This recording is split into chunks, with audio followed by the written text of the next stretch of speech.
Alhamdulillah, nahmaduhu wa nasta'inuhu wa nastaghfiruh. Wa na'udzu billahi min shururi anfusina wa min sayyiati a'malina. Man yahdihillahu fala mudilla lahu wa man yudlil fala hadiya lahu. Asyhadu an la ilaha illallah wahdahu la syarika lahu. وأشهد أن سيدنا محمدا عبده ورسوله لا نبي بعده. اللهم صل وسلم وبارك على سيدنا محمد وعلى آله وأصحابه أجمعين. أما بعد، فيا أيها الحاضرون، أوصيكم ونفسي وإياي بتقوى الله، فقد فاز المتقين. اتقوا الله حق تقاته ولا تموتن الا وانتم مسلمون. قال الله تعالى في القران الكريم وهو اصدق القائلين: اعوذ بالله من الشيطان الرجيم.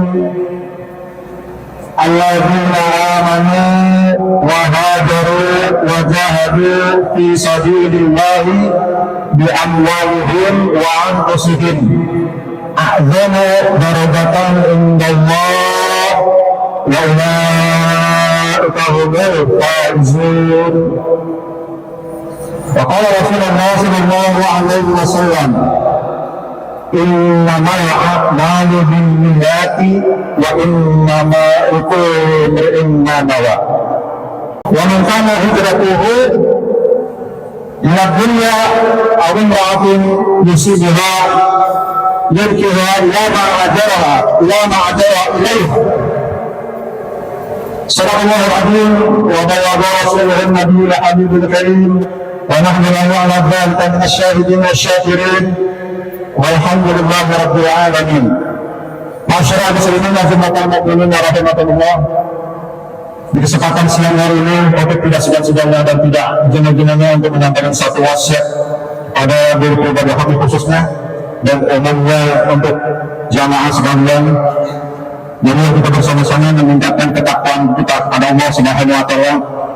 Takwa yang mengandung arti sebagaimana yang disyiratkan oleh para alim dan ulama. Takwa itu intisalu awamirillah wa jitinabu nawahihi sirran wa alaniyatan batina wa dhahira. Takwa itu melaksanakan segala perintah-perintah Allah dan meninggalkan segala apa yang dilarangnya, baik secara sembunyi-sembunyi maupun terang-terangan, baik secara lahiriah maupun batiniah. Karena penting takwa merupakan modal kita sebagai hujah kepada Allah Subhanahu wa Ta'ala, bahwa kita sebagai hamba Allah yang melaksanakan segala perintah-perintahnya dan mendapat imbalan nanti di yaumil ma'ad. Hadirin yang dirahmati Allah Subhanahu wa Ta'ala, di bulan ini kita masih dalam suasana memasuki bulan Muharram, yang mana bulan Muharram ini termasuk bulan yang dimuliakan, diagungkan, dan bulan haram oleh Allah Subhanahu wa Ta'ala. Ada 4 bulan, yaitu bulan Dzulqa'dah, Dzulhijjah, Muharram, dan yang agak jauh yaitu bulan Rajab. Di bulan Muharram ini umat Islam Indonesia khususnya, bahkan di belahan dunia lainnya, terkhusus Indonesia, setiap di bulan Muharram selalu menyelenggarakan beberapa event-event acara, yang mana tujuan utama adalah untuk sebagai syiar Islam, membuktikan bahwa Islam itu agama yang rahmatan lil alamin, agama yang penuh welas asih kasih sayang, dan memberikan naungan dan perlindungan kepada agama-agama lainnya. Karena bulan Muharram merupakan tonggak sejarah bagi umat Islam, di mana di tahun di bulan Muharram ini adalah merupakan catatan penting bagi sejarah umat Islam, yaitu adanya pergerakan hijrahnya Rasulullah SAW. Juga sebagai penetapan kalender Islam awal Islam bergerak dan tahun hijrah daripada itu ditetapkan. Hijrahnya Rasulullah SAW itu memiliki 3 dimensi ternyata. Yang pertama dimensi iman, yang kedua dimensi hijrah itu sendiri, yang ketiga adalah dimensi jihad. Hadirin yang dirahmati Allah Subhanahu wa taala. Allah Subhanahu wa taala menyampaikan kalamullah dalam Al-Qur'an yang kita kecil di dalam surat At-Taubah ayat 20. A'udzubillahi minasyaitonir rajim.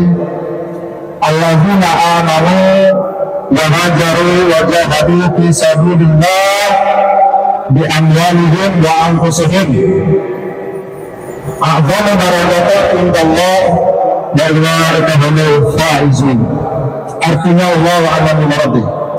Alladzina amanu, dan orang-orang yang beriman, wa hajaru, dan orang-orang yang hijrah, wa jahadu, dan orang-orang yang jihad fi sabilillah, orang-orang yang jihad di jalan Allah, bi amwalihim, dengan harta mereka, wa anfusihim, dengan jiwa mereka, a'zamu darajatan indallah, yaitu mereka itu azam, yaitu mendapat penghargaan yang adil indallah, di sisi Allah Subhanahu wa taala. Wa ulaika humul faizun, dan mereka itulah orang-orang yang mendapat keberuntungan. Hadirin yang dirahmati Allah Subhanahu wa taala, di momentum hidup singkat ini ada 3 butir yang akan disampaikan mengenai iman, hijrah, dan jihad. Iman, kita semua hadir di sini karena iman. Melakukan ibadah karena iman. Melaksanakan bentuk-bentuk amaliyah, zikir, wirid, dan sebagainya karena iman. Bahwa kalau kita melaksanakan ibadah tengah malam, imannya kosong, imannya tidak ada. Nah, kalau seandainya seseorang memiliki iman, itu harus ada keimbangan, harus ada amal, bukti yang nyata. Karena itu iman sesuatu yang perlu dibuktikan. Iman adalah sesuatu yang perlu dibuktikan oleh 3 hal: ucapan, hati, dan perbuatan.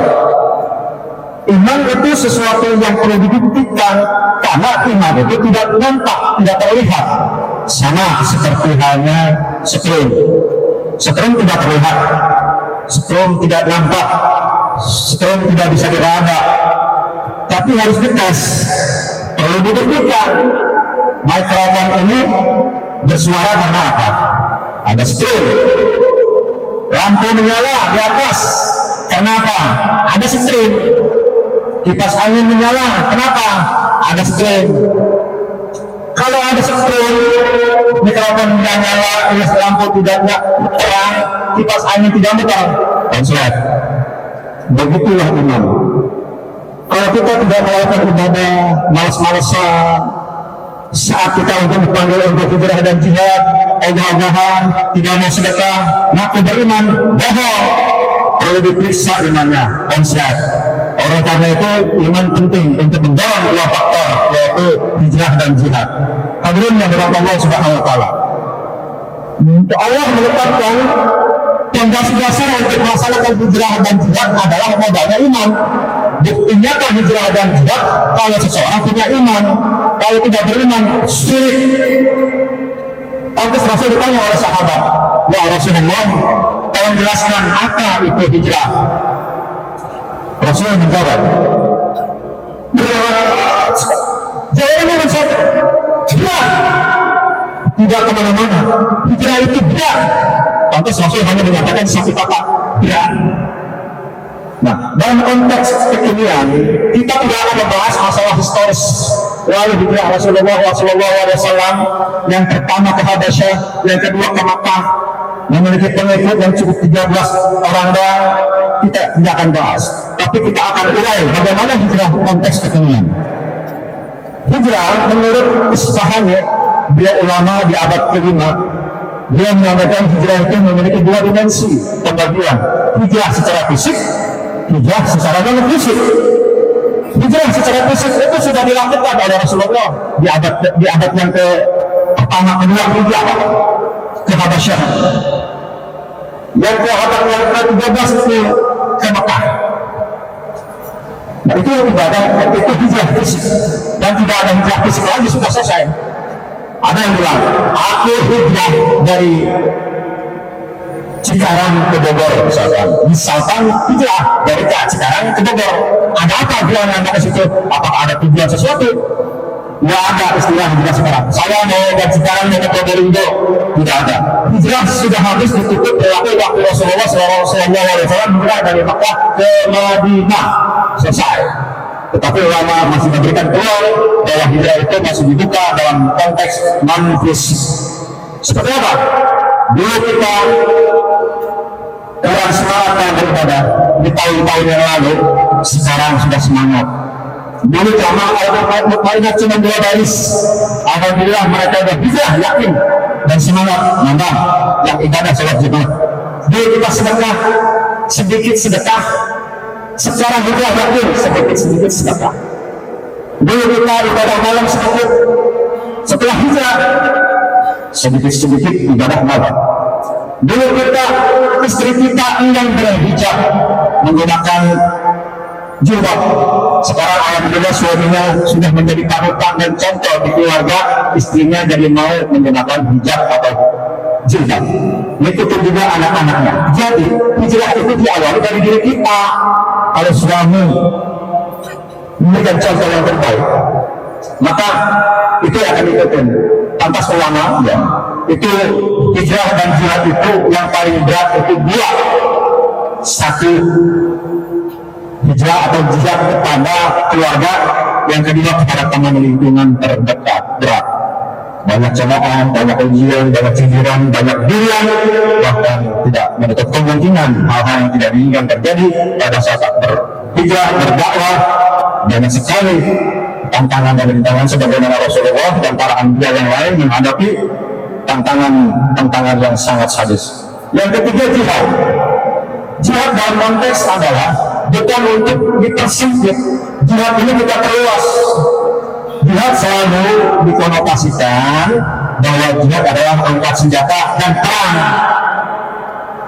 Momentum ini adalah sekarang momentumnya untuk mengisi daripada kegiatan, aktivitas, dan semangat kita. Jihad tidak selalu harus angkat perang, angkat senjata. Yang dimaksud dengan jihad di sini adalah melaksanakan satu kebaikan dengan sungguh-sungguh, hingga kalau orang-orang misionaris mendeskripsikan, memberikan label kepada umat Islam itu adalah orang-orang yang berjadis. Berjadis itu orang yang jihad, yang gemar perang dan membunuh. Mereka mengklaim, menstempel umat Islam adalah orang jihadis, orang yang suka membunuh dan gemar berperang. Itu terjadi dibantah oleh Rasulullah SAW ketika ternyata jihad itu dibagi 2, jihad untuk berperang, jihad untuk hal-hal yang bersifat kebaikan fisabilillah. Oleh karena itu zaman dahulu, zaman Rasulullah hendak berperang, beserta rombongan para sahabatnya, ada yang membawa senjata, tombak, panah, kuda, berangkat rombongan bersama Nabi. Pas di ujung kampung, rombongan menemui anak muda yang gagah perkasa, ototnya kuat, penampilannya gagah, tinggi besar, tapi tidak ikut serta dalam berjuang, tidak ikut serta dalam perang. Dia hanya mencangkul panah, menggaruk panah miliknya. Nah, para sahabat yang lain mencibir. Kenapa orang gagah seperti itu yang kuat dan ototnya gede? Jadi buah bibir oleh para sahabat. Rasul tahu, hei para sahabat, jangan kau cibir, jangan kau cemooh. Kalian kan berangkat jihad untuk berperang. Kenapa kau mencemooh orang yang sedang berjihad? Tidak. Rasulullah mencet bahwa orang yang anak muda itu tetap dianggap orang yang berjihad, memiliki nilai jihad fisabilillah. Alasannya apa? Kata Rasul jelaskan, lihat, jika pemuda itu niat jihadnya karena untuk Allah, dia membela nafkah orang tua renta, maka dia termasuk jihad. Lihat lagi, jika anak muda itu niatnya karena untuk anaknya yang masih kecil-kecil untuk menyambung hidup, maka anak muda itu termasuk jihad fisabilillah. Dilihat lagi, jika anak muda itu niatnya karena tidak ingin saya menjadi meminta-minta, mengajukan proposal, lebih baik aku bekerja seperti ini menjadi petani, maka dia termasuk fisabilillah. Akan tetapi satu yang harus tahu, seandainya anak muda itu niatnya bekerja pagi pulang malam, shift 1, shift 2, shift 3 hanya tujuannya untuk mencari kekayaan dunia, niscaya dia jihadnya karena setan. Tentunya sekali lagi di awal saya sampaikan innamal a'malu binniyat, maka sesungguhnya sahnya diterimanya beberapa amal karena niat. Kita balik dari sekarang, niat kerja kita dari sekarang. Kalau kita niat kerja kita dari sekarang, kita yang karena ibadah, ada faktor untuk nafkah keluarga, untuk memenuhi kebutuhan ibadah kita, maka kita pun berjalan sampai niatnya menjadi kita akan mendapatkan itu, kontrakan belum dapat, mobil belum punya, istri belum tua. Apa? Niatnya karena Allah. Kalau niatnya karena dunia, insya Allah itu istilahnya atau jihadnya jihad syaitan. Demikian mudah-mudahan 10 menit apa yang disampaikan dalam khutbah singkat ini, mudah-mudahan kita berintrospeksi diri, karena bulan Muharram adalah bulan introspeksi. Kedepannya kita akan berubah, biarkan masa lalu, biarkan masa sekarang, masa kedepannya kita akan berubah. Mudah-mudahan semangat hijrah dan jiwa kita masih tertanam dalam kita hati masing-masing. Inna assalamualaikum warahmatullahi wabarakatuh. Ya Allah subhanahu wa ta'ala yaqul biqawmi yahtamilu muhtadun. Wajah pada Al-Quran Astaghfirullah wa asyikin la'allakum turhamun. A'udzubillahi minasyaitonir rajim. Bismillahirrahmanirrahim. Wa rasulillah sallallahu alaihi wasallam. Sellalladzina amanu wa 'amilus shalihati wa tawassaw bil haqq wa tawassaw bis sabr. Barakallahu lakum bil Qur'anil azim wa nafa'ani wa iyyakum bima fihi minal ayati wa dzikril hakim. Wa taqabbala minni wa minkum tilawatahu innahu was-sami'ul 'alim. Aqulu qawli hadza astaghfirullah innahu huwal ghafurur rahim.